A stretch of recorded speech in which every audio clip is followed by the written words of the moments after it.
présenter nos excuses pour le dérangement. Vous savez, parler de Dieu est quelque chose d'important. Pourquoi? Parce que Dieu est l'être suprême. Dieu est le créateur de toutes choses. Donc ce qui veut dire que sans Dieu, nous ne pouvons absolument rien faire. C'est pour ça qu'il est important de parler de Dieu. De la même manière que de l'eau est important pour nous. Sans eau, nous ne pouvons vivre. Avec de l'eau, nous faisons pratiquement tout. Avec de l'eau, nous faisons pratiquement tout. Même en nous, il y a de l'eau. Donc l'eau est nécessaire et primordiale pour nous. De cette même manière, Dieu est important pour nous parce que le souffle de vie que nous avons vient de nous. C'est pour ça qu'il est important de parler de lui. Mais nous voulons parler de l'amour de Dieu. Ce soir, nous sommes là pour parler de l'amour de Dieu. Mais en quoi consiste l'amour de Dieu? L'amour de Dieu consiste à ce que Dieu a tant aimé le monde qu'il a posé une action pour que vous et moi nous soyons sauvés.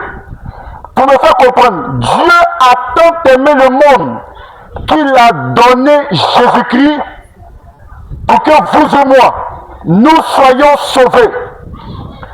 C'est-à-dire Dieu pour démontrer son amour, pour démontrer qu'il aime l'homme, il a posé une action forte. Il a donné ce qui était important pour lui, pour que vous et moi, nous soyons sauvés. Pour me faire comprendre, je vais prendre un exemple. Imaginez-vous une maman qui vit avec un homme. Le monsieur n'a pas marié, ils vivent ensemble, ça fait 30 ans. Et puis ils ont 5 enfants. Et puis un jour, le monsieur invite la dame, il dit, chérie, tu sais, le mardi prochain, je t'invite à l'hôtel Ivoire.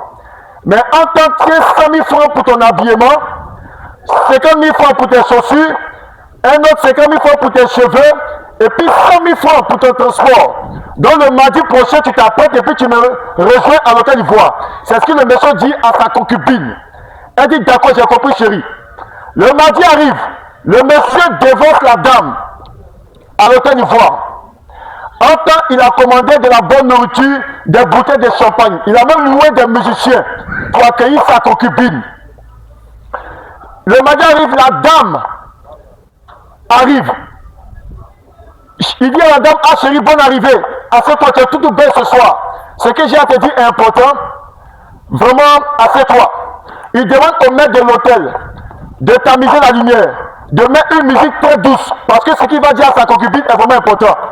Le gars dit d'accord. La dame arrive, elle s'assoit. Le monsieur se met à genoux devant la dame. Il prend la main de la dame. Comme on demande mariage. La dame s'est dit en elle-même, hé Dieu, enfin il va demander ma main. Ce monsieur a son cœur dur. Depuis 30 ans, après 30 ans de vie commune, aujourd'hui il a décidé de demander ma main. Alors que le monsieur n'a encore rien dit. Le monsieur se met à genoux comme on demande mariage. Il prend la main de la dame dans sa main. Il a rien droit dans les yeux. Et puis il dit, chérie, tu sais, tellement je t'aime, tellement je suis amoureux de toi là, que je n'ai pas envie de te marier. La dame dit, tu dis quoi? Je n'ai pas compris. Je n'ai pas compris ce que tu dis. Le monsieur à genoux, souriant sur le côté. Il répète, il dit à la dame, droit dans les yeux. Chérie, tu sais, tellement je t'aime, tellement je suis amoureux de toi, que je n'ai pas envie de te marier. La dame dit, mais comment peux-tu prétendre m'aimer et ne pas vouloir en même temps m'épouser? Ça, c'est quel genre d'amour? Donc pourquoi est-ce que tu m'as donné tout cet argent-là pour m'apprêter pour venir ici? C'est me dire une telle parole que tu m'as amené ici. Donc la dame se fâche, en pleure, elle renverse tout sur la table et elle rentre chez elle. Qu'est-ce que je veux dire par là? Dieu ne s'est pas limité aux émotions. Dieu ne s'est pas limité aux sentiments. Le monsieur s'est limité aux sentiments, aux émotions. Dieu pour démontrer qu'il aime l'homme. Dieu pour démontrer qu'il aime l'homme, il a posé une action. Dieu s'est dit, pour démontrer à Kadi que je l'aime, pour démontrer à Aïcha que je l'aime, pour démontrer à Brigitte que je l'aime, pour démontrer à Priska, à Linda, à Nyawé que je l'aime, pour démontrer à Lago Awata que je l'aime, je vais donner ce qui est important pour moi, ce qui est précieux pour moi. Je vais donner Jésus-Christ pour que Linda sache que je l'aime. Je vais donner Jésus-Christ pour que Aïcha sache que je l'aime. Je vais donner ce qui est important pour moi. Et c'est ce que Dieu a fait. Car Dieu a tant aimé le monde qu'il a donné Jésus-Christ pour que vous et moi, nous soyons sauvés. Si tout de suite on vous appelle du village, supposons qu'on vous appelle du village, et qu'on vous dit, tonton, ou bien tanti, ou bien grand frère, grand frère, voici les nouvelles du village. En fait, c'est maman qui est malade. Mais on demande vraiment une solution pour elle. On envoie maman à l'hôpital, après analyse, après vraiment l'avoir ausculté, le médecin a trouvé que maman avait un mal de cœur, avait un problème de cœur. C'est ce qu'on te dit. On t'appelle du village, on te dit ça. Que maman a un problème de cœur. Que le médecin dit il faut changer son cœur. Sinon, dans 2 jours, là, elle meurt. Mais la solution qu'on a trouvée là, le médecin dit qu'il faut donner le cœur de ton premier fils. Ton fils qui est à la maison là, celui que tu aimes là. Il faut donner son cœur pour que ta propre maman soit sauvée.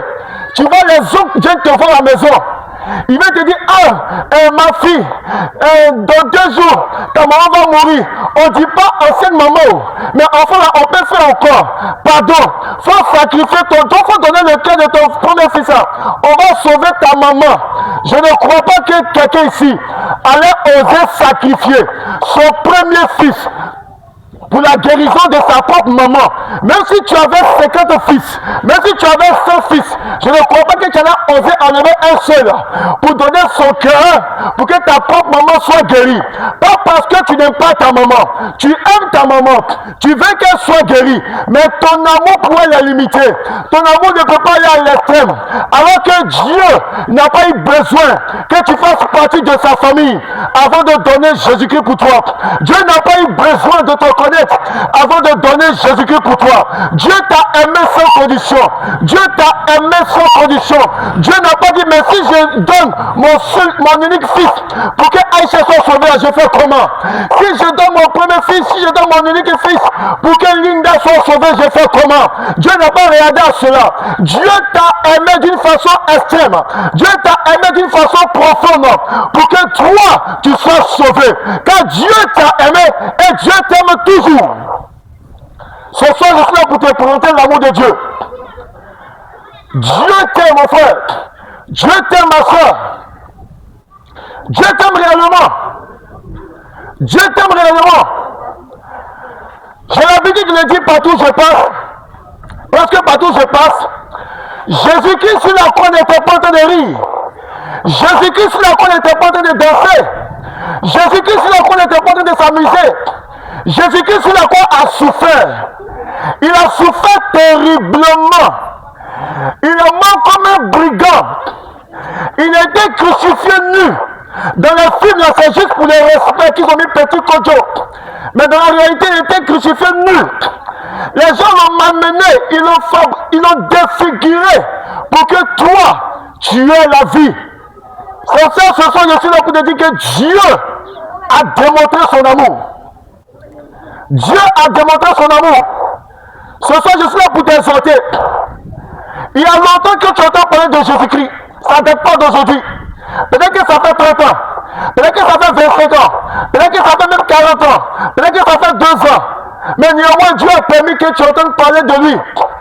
Dieu permet que tu entendes parler de lui, que ce soit au marché, que ce soit en ville. L'évangile est passé, Dieu te fait la grâce d'entendre. Mais jamais tu as pris la décision de donner ta vie à Jésus-Christ. Tu sais pourquoi c'est comme ça? C'est parce que tu penses que tu as le temps. C'est parce que tu penses que tu as le temps. C'est parce que tu penses que le sou de vie t'appartient, que tu as encore le temps. Alors que le demain ne t'appartient pas. Demain ne t'appartient pas. La preuve, tu as laissé des gens en 2025, tu rentres en 2026. La preuve, les gens sont décédés en janvier. Certains sont décédés en février. Nous sommes en mars, je crois. Certains sont décédés. Tu vois, donc rien ne dit que tu verras avril. Rien ne dit que tu verras avril. Rien ne dit que tu verras même fin mars. Rien ne garantit cela.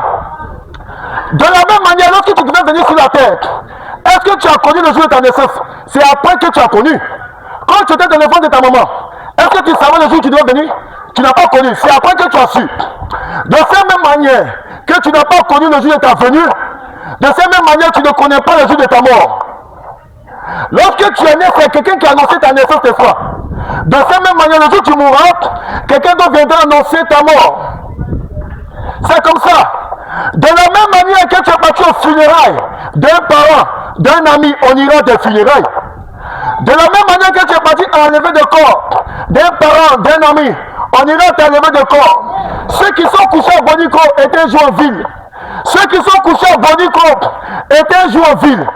Eux aussi ont entendu le décès de quelqu'un et ils ont pleuré. Eux aussi ont entendu le décès de quelqu'un, ils ont pleuré.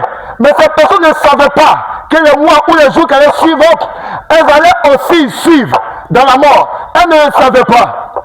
Elles ne savaient pas. Elles ont pensé qu'elles allaient vivre. C'est comme ça. Le rêve que nous faisons, nous pensons que la santé que nous avons est une garantie pour ne pas mourir. Alors que la mort ne prévient pas. Alors que la mort n'avertit pas. Alors que la mort n'avertit pas. La mort n'avertit pas. Je te dis la vérité, la mort n'avertit pas. Ce soir, je suis là pour t'encourager. Je suis là pour t'encourager à prendre la bonne décision. Dieu n'a pas donné la capacité à l'homme de choisir comment il va mourir. Mais au moins Dieu a donné la capacité à l'homme de choisir sa destination. C'est ça l'amour de Dieu. C'est ça l'amour de Dieu. Je vais t'encourager ce soir à prendre la bonne décision. Je vais t'encourager ce soir à prendre la bonne décision. Ce n'est pas une question d'église. Ce n'est pas une question de religion. C'est une question d'éternité. C'est une question d'éternité. Il y a un seul chemin qui mène au paradis. Tu veux rentrer au paradis? Je te conseille d'accepter Jésus-Christ dans ta vie. Tu veux aller au paradis, tu aspires au paradis, je le crois. Le conseil que je te donne, c'est d'avoir Jésus-Christ dans ta vie. Pour aller à Rome, on peut passer par pour aller en France plutôt, on peut passer par le Mali. Pour aller en France, on peut passer par la Côte d'Ivoire, on peut passer par le Burkina. Mais pour aller au paradis, il y a un seul chemin, il n'y a pas 4 chemins. Pour aller au paradis, il y a un seul chemin, et ce chemin c'est Jésus-Christ. Ce soir, je suis là pour te présenter ce chemin. Parce que tu ne diras pas que tu ne savais pas. Tu ne diras pas qu'on ne m'avait pas dit. Le chemin qui mène au paradis s'appelle Jésus-Christ. S'appelle Jésus-Christ. Je vais te donner 3 révélations et je vais m'arrêter. Première révélation. Est-ce que tu sais que chaque être humain a un temps de vie? Chaque être humain a un temps de vie. Pour d'autres là c'est 30 ans. Pour d'autres là c'est 2 ans. Pour d'autres là c'est 2 mois. Ça dit qu'on va rentrer en avril là, ça va faire moins 1. Il va rester 1 mois à vivre. Pour d'autres là c'est 2 jours. C'est-à-dire que demain lundi ça va faire moins 1 jour. Il va rester 1 jour à vivre. Pour d'autres là c'est 2 heures. Pour d'autres c'est 1 minute. Pour d'autres c'est 2 secondes. Parce qu'à l'heure où je parle, certains sont de mourir de leur sommeil. À l'heure où je parle, certains sont de mourir par crise cardiaque. À l'heure où je parle, certains sont de mourir par AVC. À l'heure où je parle, certains sont de mourir par noyade. À l'heure où je parle, certains sont de mourir dans leur sommeil. C'est une réalité. C'est une réalité. Chaque être humain a un temps de vie. Pendant que tu es dehors, pendant que tu es chez toi, si ton temps de vie c'est dans quelques secondes, je t'assure tu vas tomber devant tes parents ou devant tes amis. C'est ça la réalité. Ne pense pas que la santé que tu as te garantit de la mort. C'est une erreur. Vous savez, quelqu'un qui a le cancer, quelqu'un qui a le sida, il sait que bientôt il va mourir, n'est-ce pas? C'est-à-dire quelqu'un qui a le cancer, il va à l'hôpital, on lui dit mon ami tu as le cancer, d'ici 2 semaines, ce n'est pas sûr que tu sois encore sur la terre. Ce monsieur là, ou cette dame là qui entend ça là, sait que bientôt là, il va quitter la terre. Donc du coup là, quand tu lui parles de Jésus là, il écoute très bien. Tu sais pourquoi? Parce qu'il sait qu'il va mourir. Mais quelqu'un qui est en bonne santé, quand tu lui parles de Jésus-Christ, il ne trouve pas ça utile. Pourquoi? Parce qu'il pense qu'il a le temps. Alors ce qu'il ne sait pas est que la mort peut le prendre à n'importe quel moment. Au moins celui qui a cancer là, lui au moins il prend le temps de s'apprêter. Mais celui qui n'a rien là, il ne prend pas le temps de s'apprêter. Parce qu'il pense qu'il va vivre longtemps. Alors que la mort peut le prendre à n'importe quel moment. Mon frère, ma soeur, je vais t'encourager à prendre la bonne décision. Je t'assure, la mort ne prévient pas. La mort n'avertit pas. La mort ne dira pas, hé, prends pas toi, dans 2 jours je vais te prendre. La mort fait pas ça. Puisque tu ne connais pas ton temps de vie, je t'encourage à prendre la bonne décision aujourd'hui. Parce que la mort peut te prendre à n'importe quel moment. Deuxième révélation. Quand la mort vient, voici ce qui se passe. Quand la mort vient, voici ce qui se passe. Tu peux être là. Tu as envie d'aller à Koumassi. Alors que c'est la mort qui t'appelle, tu vas faire accident, tu vas mourir. Tu peux être là. Et puis, non, je vais partir au bagnon tout près là. Alors que la mort t'appelle, il y a un chauffeur juste devant là qui va te prendre et puis tu vas partir. Tu peux être là. Tu connais des amis, puis tu leur dis, ah les gars, j'ai un peu mal à la tête et je vais me reposer un peu. Alors que c'est la mort qui t'appelle. Tu vois un peu, c'est comme ça que ça se passe. Hein? Parce que d'autres, il y a eu des cas. Le monsieur, il va jamais à la plage. Quand il dit d'aller à la plage, il dit, là-bas, les gens restent là-bas, hein, donc il ne va pas à la plage. Et puis un jour, on lui dit, comme il a réussi un concours, ou bien il a réussi un examen, dans sa joie, on a gagné une fête au quartier, on lui dit, il a sorti à Swende, ou à Grand Bassin, est-ce que tu ne peux pas venir? D'habitude, il ne va pas à la plage, mais bizarrement, ce jour-là, il a envie d'aller à la plage. Mais qui lui a dit d'aller à la plage? Et puis il va à la plage, effectivement, il reste là-bas, il vient, il meurt. Mais qui lui a dit d'aller à la plage? C'est la mort. C'est la mort. D'habitude, il ne va pas. Mais bizarrement, ce jour-là, il va à la plage et il reste là-bas. Les amis, c'est comme ça que la mort vient. C'est comme ça que la mort vient. C'est comme ça que la mort vient. Je vais t'encourager, puisque tu ne sais pas, demain lundi, ça va être comment. Tu ne sais pas d'ici 22 heures, ça va être comment. Tu ne sais pas d'ici 19 heures, ça va être comment. Je vais t'encourager à prendre la bonne décision. Et cette décision, c'est de donner ta vie à Jésus-Christ. Parce que demain ne t'appartient pas. Dernière révélation. Voici ce qui se passera le jour où tu seras de mourir. Dernière révélation. Voici ce qui se passera, que tu sois vieux, que tu sois jeune, que tu sois bébé. Voici ce qui se passera le jour où tu mourras. Soit tu verras les anges venir te chercher, ou soit tu verras les démons venir te chercher. Si tu veux, tu crois. Si tu ne veux, faut pas croire. C'est bien un problème. Je répète. Le jour où tu seras de mourir, soit tu verras les anges venir te chercher, ou soit tu verras les démons venir te chercher.